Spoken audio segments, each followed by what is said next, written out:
Okay तो students, आज हम बात करेंगे पॉलिटिकल साइंस का जो पेपर 2 है इसके इंपॉर्टेंट टॉपिक्स के ऊपर। और कॉन्स्टिट्यूशन वाला जो पेपर है इसके अंदर से आपने कौन सी इंपॉर्टेंट चीज़ें या क्वेश्चन तैयार करने हैं। सबसे पहले अगर हम कॉन्स्टिट्यूशन की बात करें, सबसे इंपॉर्टेंट कॉन्स्टिट्यूशन ऑफ यूएसए है, अमेरिकन कॉन्स्टिट्यूशन। और इसके क्वेश्चन जो इंपॉर्टेंट है वो है प्रेसिडेंट। स्टूडेंट्स, प्रेसिडेंट के रिलेटेड जितने भी क्वेश्चन बनते हैं आपने सारे प्रिपेयर करने हैं। जैसे इसका मोड ऑफ इलेक्शन है, इलेक्टोरल कॉलेज है, प्रेसिडेंट की पावर्स हैं, ये सारी चीज़ें आपने करनी है। फिर इसके बाद सेनेट आ जाएगा, बहुत इंपॉर्टेंट है अमेरिकन कॉन्स्टिट्यूशन के अंदर। इसके अलावा आपने हाउस ऑफ रिप्रेजेंटेटिव्स भी करना है, लेकिन सेनेट ज़्यादा इंपॉर्टेंट है, उसको अच्छे तरीके से तैयार कर लीजिएगा क्योंकि ऑफ एंड ऑन बहुत दफ़ा ये क्वेश्चन आया हुआ है। देन हम अगर चलते हैं बैलेंस ऑफ पावर्स के ऊपर, तो अमेरिकन कॉन्स्टिट्यूशन के अंदर बैलेंस ऑफ पावर्स बहुत इंपॉर्टेंट क्वेश्चन है। जुडिशरी का सेटअप, जुडिशरी का टायर है, वो भी इंपॉर्टेंट है। कन्वेंशन इंपॉर्टेंट क्वेश्चन है और bill of rights, these are the important question. And then amendment procedure in the American constitution. और अगर कॉन्स्टिट्यूशन ऑफ यूके की बात करते हैं तो इसके अंदर सबसे पहले किंग या क्वीन के हवाले से बहुत इंपॉर्टेंट क्वेश्चन है। प्राइम मिनिस्टर का जो पावर्स है, अथॉरिटीज़ है, बहुत इंपॉर्टेंट है। Cabinet in British constitution that hold significance weightage. Then both houses दोनों तैयार करने हैं आपने, अपर हाउस और lower house, house of commons और हाउस ऑफ लॉर्ड्स दोनों। उसके बाद लोकल गवर्नमेंट आ गया, ये भी बहुत इंपॉर्टेंट है ब्रिटिश कॉन्स्टिट्यूशन के हवाले से।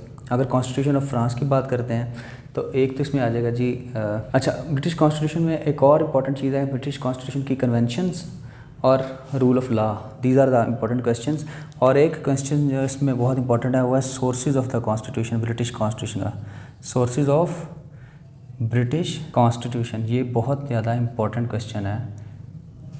देन कॉन्स्टिट्यूशन ऑफ फ्रांस पे चलते हैं तो फ्रेंच प्राइम मिनिस्टर और प्रेसिडेंट, फिर पार्लियामेंट और लोकल गवर्नमेंट, ये चार इंपॉर्टेंट क्वेश्चन हैं। देन अगर कॉन्स्टिट्यूशन ऑफ पाकिस्तान की बात करते हैं तो उसमें सबसे पहले कंपैरेटिव एनालिसिस ऑफ 1956, 62 और 1973 का जो कॉन्स्टिट्यूशन है, तीनों कॉन्स्टिट्यूशन का जो कंपैरेटिव व्यू है। फिर पाकिस्तान का जो कॉन्स्टिट्यूशन है उसमें से क्वेश्चन आमतौर पर वो देता है किसी करंट सिनेरियो में, जैसे जुडिशियल रिव्यू पे दे देगा, और अमेंडमेंट्स के ऊपर जो है कोई इस तरह की अमेंडमेंट जो कि प्रेसिडेंट की पावर को करटेल कर रही हैं या डेमोक्रेटिक सीक्वेंस में है, उसके ऊपर दे देगा।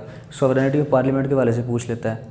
और फिर फेडरेशन वर्सेस प्रोविंसेस, फेडरेशन के हवाले से जो इंपॉर्टेंट उसकी हैं, इस्लामिक आइडियोलॉजी की वजह से आ जाता है, इस्लामिक चार्टर का जिक्र आ जाता है, इसमें डिले इन फॉर्मिंग कॉन्स्टिट्यूशन आ जाता है। तो आपने इस कॉन्टेक्स्ट में इसके क्वेश्चन तैयार करने हैं। फिर अगर कॉन्स्टिट्यूशन ऑफ इंडिया की बात करते हैं, इसमें क्वासी फेडरेशन बहुत इंपॉर्टेंट क्वेश्चन है इंडियन कॉन्स्टिट्यूशन के अंदर। दोनों हाउसेस इंपॉर्टेंट है, राइट्स ऑफ मिनॉरिटीज़ के हवाले से इंपॉर्टेंट है। और एक क्वेश्चन बड़ा इंपॉर्टेंट है, mixture of other constitution. Indian constitution जो है ये दूसरे कॉन्स्टिट्यूशन से एक मिल के बना हुआ है, जिसके अंदर बहुत से कॉन्स्टिट्यूशन का रोल है। देन अगर हम बात करते हैं तो और क्वेश्चन जो इसके इंपॉर्टेंट है, इंपॉर्टेंट ऑर्गेनाइजेशंस आपने देखनी है, और करंट अफेयर्स में से जो इंपॉर्टेंट टॉपिक चाह रहे हैं पाकिस्तान के रिलेटेड वो कर लेने हैं। इसमें से आपका पेपर जो है ईजिली आप उसको गो थ्रू कर सकते हैं। अच्छा, इसमें मैं आपको एक इंपॉर्टेंट चीज़ बता दूं, इसमें से आपने करना क्या है कि आप कॉन्स्टिट्यूशन के पेपर को तैयार करने का आसान तरीका यह है कि सब कॉन्स्टिट्यूशन की जो है ना सबसे पहले जनरल कैरेक्टरिस्टिक्स पढ़ें कि सेलिएंट फीचर्स क्या हैं उस कॉन्स्टिट्यूशन के, उससे ओवरऑल आपको स्ट्रक्चर थोड़ा सा उसका समझ आ जाता है, फिर डिटेल में जाएँ।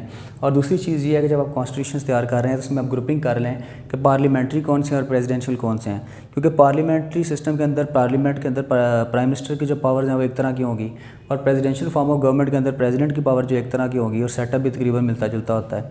और फिर इसलिए आपको करना आसान है, ग्रुपिंग करके उन कॉन्स्टिट्यूशन को उन ग्रुप्स में टैग कर लें, और बाद में पेपर में जब आएगा तो आप जनरल भी लिख सकते हैं, यानी जो प्रेसिडेंशियल फॉर्म ऑफ गवर्नमेंट है, प्रेसिडेंट की पावर सेम है तो आप उसको वहाँ पे बता सकते हैं। पार्लियामेंट्री फॉर्म ऑफ गवर्नमेंट में जो कि प्राइम मिनिस्टर ज़्यादा स्ट्रॉन्ग है, उसकी पावर्स आप एक जैसी हैं वहाँ पर लिख सकते हैं, यानी आपको लहदा से बॉदर नहीं करना पड़ेगा। Thank you so much.